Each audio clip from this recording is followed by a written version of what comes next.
Hello guys, back to my channel Chiranjit পূজা ভালো আছে কেন বুঝে তোমাদের সাথে নিতে আবার রেসিপি নিয়েছে। আজকে মানাবে বাটা মাছ দিয়ে পটল দিয়ে রেসিপিটা, চলো তুমি দেখতে থাকো।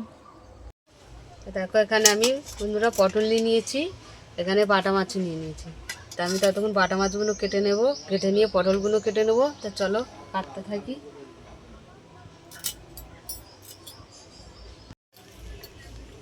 তো আমাদের মাছগুলো কাটা হয়ে গেছে, একটা বাকি আছে।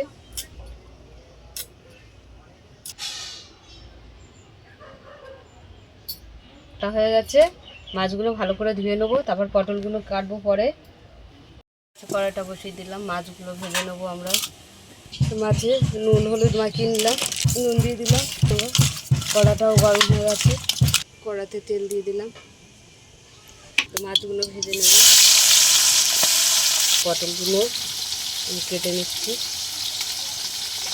এটা ছোটো করে টুকরো করে নেবো, সরু করে। একটা পটল 4 পিস করব।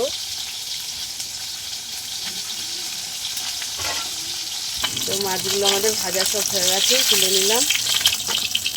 তো পটলগুলো ভেজে নেবো। তো পটলগুলো আমাদের ভাজা হয়ে গেছে, তুলে নিলাম। ওগুলো ভেজে নেব। তো আমাদের আলুগুলো ভাজা হয়ে গেছে, তুলে নিলাম। দুটো লঙ্কা ছিঁড়ে দিয়ে দিলাম, পেঁয়াজ কুচি দিয়ে দিলাম। তো আদা রসুন লঙ্কা বাটা দিয়ে দিলাম 2 চামচ, স্বাদ মতো নুন দিয়ে দিলাম, ধনে পাউডার দিয়ে দিলাম, জিরে আর ধনে পাউডার আছে, যেহেতু লাল লঙ্কা 1 চামচ দিয়ে দিলাম, হলুদ দিয়ে দিলাম। ভালো করে কষে নেব। টমেটো বাটা দিয়ে দিলাম। তো মশলাটা কষা হয়ে গেছে, আমি পটল আলুগুলো দিয়ে দিচ্ছি।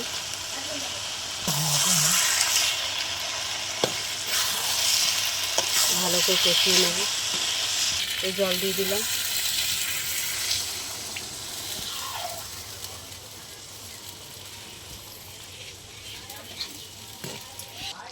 তো মাছগুলো দিয়ে দিলাম।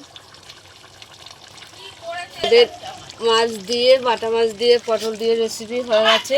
পটল দিয়ে বাটা মাছ দিয়ে পটল দিয়ে আমাদের রেসিপি হয়ে গেছে। তা তোমাদের কেমন লাগলো বলো, ভালো লাগলে লাইক করে দেবেন, শেয়ার করে দেবেন, কমেন্ট করে দেবেন, সাবস্ক্রাইব করে আমাদের পাশে থাকবেন। আর ভিডিওটা অবশ্যই আপনারা দেখবেন। আজকের গলু ঘুমিয়ে গেছে, শরীরটা ভালো নেই। টাটা।